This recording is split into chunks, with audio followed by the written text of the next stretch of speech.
महत्वाची बातमी। सकाळपासूनच मुंबई आणि आसपासच्या उपनगरात दमदार पाऊस कोसळतोय। जुलै महिन्याच्या अखेरीस समाधानकारक पावसाची या ठिकाणी नोंद झालेली आहे। शुक्रवारी आणि शनिवारी पावसाचा जोर काहीसा कमी होईल असा अंदाज हवामान विभागाकडून वर्तवण्यात आलेला आहे। तर पालघरमध्ये पालघरच्या डहाणू तलासरीत शाळांना सुट्टी जाहीर करण्यात आलेली आहे। पालघर जिल्ह्यातील सगळ्या शाळा, महाविद्यालय आणि अंगणवाड्यांना सुट्टी आहे। हवामान विभागानं ऑरेंज अलर्ट जारी केलाय। अतिवृष्टीची शक्यता व्यक्त केल्यानं खबरदारीचा उपाय म्हणून सुट्टी जाहीर आहे। तर कोल्हापूरमध्ये पावसाची उघडीप आहे। धरण क्षेत्रात पावसाचा जोर कायम आहे। गेल्या 24 तासात पंचगंगेच्या पाणी पातळीतही वाढ होण्यास सुरुवात झाली आहे। तिथं खडकवासला धरण साखळीत पाणी पातळी वाढली आहे। खडकवासला धरण 80% भरलेलं आहे। घाट माथ्यावर पडणाऱ्या पावसामुळे चारही धरणं फुल झालेली आहेत।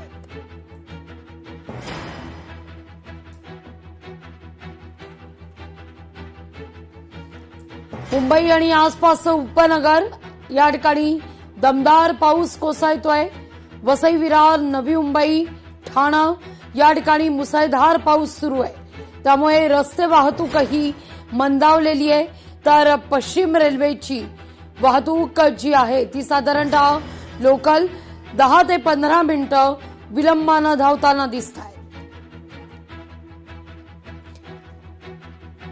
या सगळ्याविषयी अधिक माहिती घेण्याकरता आपले 3 प्रतिनिधी आपल्यासोबत जोडले गेलेले आहेत। मुंबईहून आपल्या प्रतिनिधी मीनाक्षी म्हात्रे आपल्यासोबत, वसई, विरार, पालघरचं अपडेट देतील आपल्याला महेश गोयल, तर ठाण्याचं अपडेट देतील मनीष गांगुडे। सुरुवातीला जाऊया महेश यांच्याकडे। महेश, पालघरमध्ये मुसळधार पाऊस आहे। डहाणू तलासरी या ठिकाणी मुसळधार पावसामुळे शाळा, महाविद्यालयांना सुट्टी आहे। जवळपास कमरेभर पाणी अनेक गावांमध्ये भरल्यानं अनेक गावांचा संपर्क तुटलाय। तर डहाणू ते विरार रेल्वेला सुद्धा फटका बसतोय। काय अपडेट आहे सुरुवातीला पालघरचं? नक्कीच आपण लागू मॅडम पाहू शकता, काल संध्याकाळपासून ते पालघर ते पूर्ण डहाणू तलासरी ह्या सगळ्या भागामध्ये मुसळधार पाऊस आहे जो बरसत आहे। त्यामुळे पालघरमध्ये असो या डहाणूमध्ये असो या सगळ्या भागामध्ये मुख्य रस्ते ते पूर्णपणे पाण्याने जलमय पाहायला मिळत आहे। त्यामुळे पालघर जिल्ह्याचे जिल्हा कलेक्टर यांनी देखील ह्या पूर्ण रेड अलर्ट जारी करण्यात आलाय। त्यामुळे सगळ्या शाळांना देखील सुट्टी देण्यात आली आहे। मात्र विरार ते डहाणू या लोकलमध्ये देखील रोडावर देखील पाणी साचलेला पाहायला मिळेल। त्यामुळे लांब पल्ल्याच्या गाड्या असो या विरार ते डहाणूची ट्रेन असो ती देखील रद्द करण्यात आल्या। त्यामुळे मोठ्या प्रमाणात पालघर, डहाणू, तलासरी ह्या सगळ्या परिसरामध्ये मोठ्या प्रमाणात रस्त्यावर असो या मुख्य गावामध्ये असो ते कमरेपर्यंत पाणी जो आहे तो पाहायला मिळालेला आहे मॅडम। अगदी वसई विरारमध्ये नेमकी काय परिस्थिती आहे? वसई विरार नालासोपाऱ्यामध्ये अनेक ठिकाणी सखल भागात पाणी साचलं असल्याचं कळतंय। काय नेमकी स्थिती आहे? नक्कीच वसई विरार शहरामध्ये देखील काल दुपारपासून जो पाऊस आहे तो सुरुवात झाला होता। मात्र रात्री 12च्या नंतर जो आहे तो सकाळी 5 वाजल्यापासून मुसळधार पाऊस वसई विरारमध्ये बसत होता। त्यामुळे काही ठिकाणी पाणी जे आहे ते साचलेला पाहायला मिळत होता आणि काही ठिकाणी आता आपण सकाळपासून पाहू शकतो की पाऊस जो आहे तो थोडाफार कमी प्रमाणात पाहायला मिळत आहे। त्यामुळे जो साचलेला पाणी होता तो रस्त्यावरून पूर्णपणे निसटताना पाहायला मिळत आहे आणि कामावर जाणारे जे चाकरमानी देखील आहे ते सुरळीत आपल्याला कामावर जाताना पाहायला मिळत आहे। त्यामुळे कुठल्याही ट्रेनला लांब ट्रेन जी आहेत ते बंद पाहायला मिळाले नाहीत, सुरळीत चालू झालेले पाहायला मिळत आहे लागू मॅडम। अगदी थेट जाऊया मुंबईला आपल्या प्रतिनिधी मीनाक्षी म्हात्रे यांच्याकडे। मीनाक्षी, मुसळधार पाऊस सुरू आहे, अक्षरशः वारा सुद्धा तितकाच मोठ्या प्रमाणावर पाहायला मिळतोय। पुढचे 24 तास मुंबई करता कसे? निश्चितच लागवी, कारण मध्यरात्री आपण पाहिलं होतं की जोरदार पाऊस मुंबई शहरात झाला आणि तसाच आज सकाळी पहाटेपासूनच पावसाचा जोर हा अधिक वाढलेला पाहायला मिळतोय. मुंबईच्या उपनगरात असेल, पश्चिम उपनगरामध्ये सध्या जर पाहिलं तर पावसाचा जोर हा जास्त वाढलेला आहे. ही माझी मागची दृश्य जर आपण पाहिलीत तर ही संपूर्ण दृश्य आपण पाहिलीत तर जुहू चौपाटीचा हे सगळं परिसर आहे आणि 50 ते 60 किलोमीटर असा प्रति तास वाऱ्याचा वेग जो आहे तो आज दिवसभर असणार आहे जोरदार पावसासह.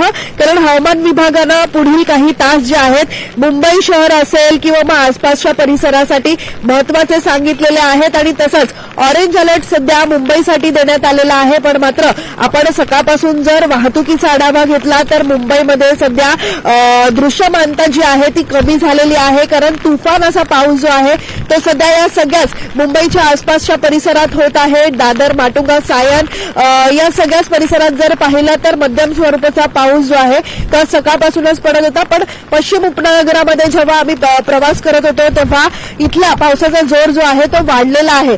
मात्र आज दिवसभरामध्ये आपण जर पाहिलं तर असाच पाऊस जो आहे तो राहणार आहे आणि त्यामुळेच कुठेतरी प्रवासी असतील, जे घराबाहेर पडणारे सर्वसामान्य नागरिक असतील, यांनी पावसाचा अंदाज घेऊनच घराबाहेर पडण्याचं आवाहन देखील प्रशासनानं केलेलं आहे.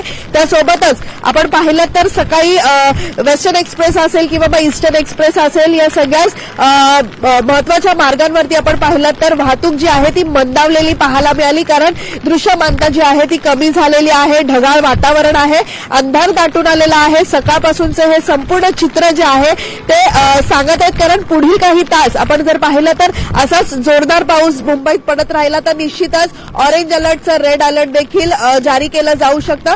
त्यामुळे निश्चितच आपण पाहतोय की पुढील 2 दिवसामध्ये पावसाचा हा जोर जरी कमी होणार असल्याचं हवामान विभागानं सांगितलं असलं तरी मात्र आजचा अंदाज जर आपण पाहिला तर कालपासून आज पावसाचा जोर हा जास्त पाहायला मिळतोय. त्यामुळे रेल्वे वाहतुकीचा जर आढावा घेतला तर मध्य रेल्वे आणि हार्बर मार्गावरती 5 ते 10 मिनिटांनी रेल्वे गाड्या ज्या आहेत त्या उशिरानं आहेत.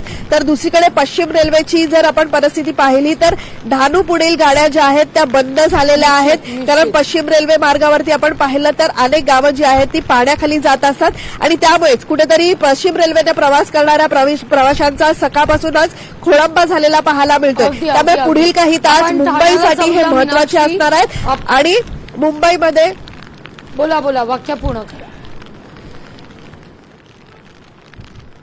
मुंबईमध्ये लागवी खरं तर पाहिलं तर आंदोलनं होत आहेत आणि भर पावसामध्ये ही आंदोलनं होत आहेत. त्यामुळे विद्यार्थी हे मोठ्या प्रमाणामध्ये घराबाहेर पडताना पाहायला मिळतात. कुठेही कोणतीही दुर्घटना घडू नये यासाठी विशेषतः प्रशासनानं खबरदारीचा इशारा देखील दिलेला आहे. मुद्दा लक्षात येतोय मीनाक्षी. ठाण्याला जाऊया.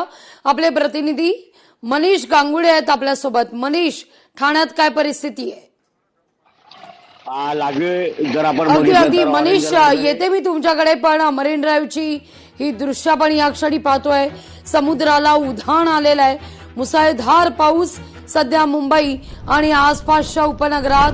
काही मोजकेच मुंबईकर या ठिकाणी मरीन ड्राईव्हवर आपल्याला दिसत आहेत. अनेक जण मॉर्निंग वॉक करता मरीन ड्राईव्हवर दाखल झाल्याची सुद्धा दृश्य आपण या क्षणी पाहतोय. समुद्राला उधाण आलेलं आहे आणि मुसळधार पाऊस मुंबई आणि आसपासच्या उपनगरात. दक्षिण मुंबईतली ही दृश्य आपण पाहतोय. दृश्यमानता देखील कमी झालेली आहे. साधारणतः 8:08 झालेली आहेत. पण मुंबई बऱ्यापैकी अंधार हा दाटल्याचा पाहायला मिळत आहे. एकूणच काय तर जुलैच्या शेवटच्या आठवड्यात मात्र पुन्हा एकदा पावसानं कमबॅक केलेलं आहे. कारण जुलैच्या पहिल्या आठवड्यात अक्षरशः पावसानं झोडपून काढलेलं होतं मुंबई, वसई विरार, ठाणा, नवी मुंबई परिसराला. पण आता साधारणतः 15-20 दिवसांच्या या लीव नंतर आपण म्हणूया सुट्टीनंतर पुन्हा एकदा पाऊस आता रुजू झालाय आणि पावसानं सुद्धा दमदार कमबॅक केलेलं आहे. मनीषकडे जाते. मनीष, ठाण्यात काय परिस्थिती आहे नेमकी? नक्कीच आपण बघितलं तर हवामान विभागाने ऑरेंज अलर्ट जरी जारी केला असला तरी मात्र ठाण्यामध्ये हवा जी आहे 750 ते 60 किलोमीटर वेगाने जी हवा आहे ती सुसाट धावत आहे. त्याच्यामुळे वाऱ्याचा प्रचंड वेग जो आहे तो ठाण्यात बघायला मिळतोय. एकंदरीत पावसाचा जर अंदाज घेतला तर मुसळधार पाऊस सध्या ठाण्यामध्ये सध्या देखील सुरू आहे. एकंदरीत 98.56 मिलीमीटर पावसाची नोंद जी आहे ती आतापर्यंत झाली आहे. मात्र या हवेच्या वेगाने जवळपास 4 ते 5 ठिकाणी झाडं जी आहेत ती उन्मळून पडले. त्याच्यामुळं मोठ्या प्रमाणात वाहनांचं जे आहे ते नुकसान झालेलं आहे. जवळपास 7 ते 8 गाड्या ज्या आहेत त्या या झाडं पडल्यामुळे वाहनांचं जे आहे ते नुकसान झालं आहे. त्यामुळे पाऊस जरी अतिशय मुसळधार असला, हवेचा वेग जरी मोठ्या प्रमाणात असला तरी मात्र पुढील काही तासामध्ये जर असाच पाऊस सुरू झाला तर जे सखल भाग आहे ठाण्यातले ते ठाण्यातल्या सखल भागांमध्ये पाणी साचू शकतं. त्या ठिकाणी पाणी भरण्याची शक्यता आहे. पण मात्र अद्याप तरी कुठल्याही ठिकाणी जे आहे ते पाणी साठलेलं नाहीये. वाहतूक व्यवस्था जी आहे घोडबंदर मार्गावरून ठाण्याच्या दिशेने येणारी जी वाहतूक आहे ती धीम्या गतीने आहे. कारण मोठ्या प्रमाणात जे आहेत 4 व्हीलर अवजड वाहनं जे आहेत ती घोडबंदर परिसरातून येत असतात. त्यामुळे मंदगतीने ही जी वाहतूक व्यवस्था आहे ती सध्या सुरू आहे. रेल्वे सेवेवरती अद्याप तरी कुठलाही परिणाम आपल्याला दिसून येत नाही. कारण 5 ते 10 मिनिटं च्या फरकानेच रेल्वे सेवा जी आहे ती सुरू आहे. मात्र ठाण्यामध्ये सध्या जरी मुसळधार पाऊस सुरू असला तरी मात्र वाऱ्याचा वेग जो आहे तो प्रचंड आहे आणि झाडं जी पडण्याच्या ज्या घटना आहेत त्या सातत्याने होत आहेत. लागवी अगदी नवी मुंबईला जाऊया. मनीष, आपण आपल्या प्रतिनिधी आकांक्षा आपल्या सोबत जोडल्या गेल्या आहेत. आकांक्षा, काल आपण जर पाहिलं तर नवी मुंबईतला एपीएमसी मार्केटचा परिसर असू दे, पहाटे मुसळधार पावसामुळे त्या ठिकाणी पाणी साचलेलं होतं. आज नेमकी काय स्थिती आहे नवी मुंबईत? नाही, जर आपण पाहिलं असेल तर गेल्या 15 दिवसांच्या विश्रांतीनंतर पावसाने पुन्हा एकदा सुरुवात केलेली आहे. मात्र काल जी परिस्थिती होती ती आज नाहीये नवी मुंबईमध्ये. आज इतका मुसळधार पाऊस नाही आहे किंवा रात्री पहाटे सुद्धा इतका मुसळधार पाऊस नाही झाला. त्यामुळे कुठेही एपीएमसी परिसर असेल जिथे नेहमीप्रमाणे पाणी साचतं तिथे पाणी साचलेलं नाही आहे. मात्र रिमझिम पाऊस सध्या सुरू आहे आणि वारा आहे. त्यामुळे याचा फटका हा रस्ते वाहतूक असेल, सायन पनवेल महामार्ग असेल किंवा मग ठाणे बेलापूर रोड असेल याला नेहमीप्रमाणे बसतोय. तिथे 10 ते 15 मिनिटं ज्या वाहतूक आहेत त्या संथ गतीने सुरू आहेत आणि त्याचसोबत हार्बर लाईन असेल त्याला देखील 5 ते 10 मिनिटाचा हा फटका रेल्वेचा बसत आहे. त्यामुळे प्रवाशांना नाहक त्रास सहन करायला लागतोय. मुंबईमध्ये पाऊस असल्यामुळे जी नवी मुंबईची जी नोकरदार आहेत तो नोकरदार वर्ग मुंबईमध्ये जातो त्यामुळे त्यांना त्याचा पावसाचा फटका हा बसू शकतो.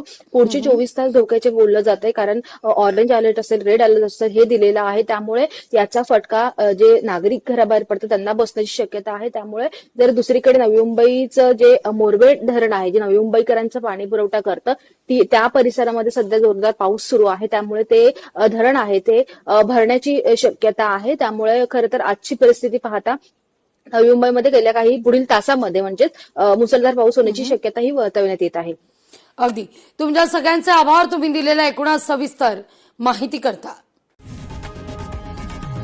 लोकशाही मराठी ऐका, पहा, जागरूक रहा.